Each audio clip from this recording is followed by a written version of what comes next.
ఈ cinema start అయ్యే first 2 మినిట్స్లోనే మనకి క్లియర్గా అర్థమైపోతుంది జేమ్స్ కెమెరన్ మళ్ళీ ఒక విజువల్ సునామీని అన్లీష్ చేయబోతున్నాడు అని. అవతార్ అంటే జస్ట్ సినిమా కాదు, అది ఒక ఎక్స్పీరియన్స్. ఇప్పుడు దానికి నెక్స్ట్ లెవెల్ వర్జన్లా వచ్చింది అవతార్ 3 ఫైర్ అండ్ యాష్. ఈ పార్ట్లో పాండోరాలో ఒక న్యూ ట్రైబ్ని ఇంట్రడ్యూస్ చేస్తాడు జేమ్స్ కెమెరాన్.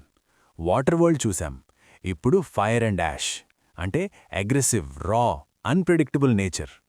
జేక్ సల్లీ ఫ్యామిలీ సేఫ్గా ఉండాలి అనుకుంటాడు, కానీ ఈసారి ప్రమాదం బయట నుండి కాదు, పాండోరా లోపల్నుండే వస్తుంది. ఈ ఫైర్ ట్రైబ్ ఐడియాలజీ, వాళ్ల యాంగర్ మనమింతకు ముందు చూసిన దానికన్నా డిఫరెంట్గా ఉంటుంది.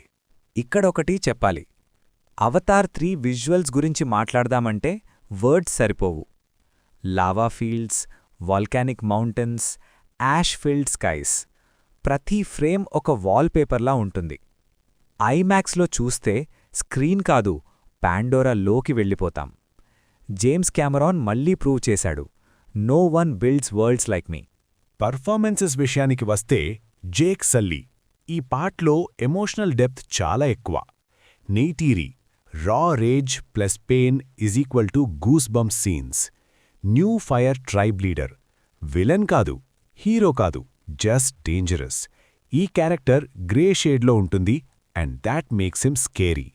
Music and sound design, background score స్లోగా స్టార్ట్ అయ్యి క్లైమాక్స్కి వచ్చేసరికి హార్ట్ బీట్ లాగా మారిపోతుంది. వాల్కెనో సీన్స్లో సౌండ్ డిజైన్ అయితే next level. Crackling fire, volcanic eruptions, falling ash, థియేటర్లో చూస్తుంటే ఎక్స్పీరియన్స్ అద్దిరిపోయింది.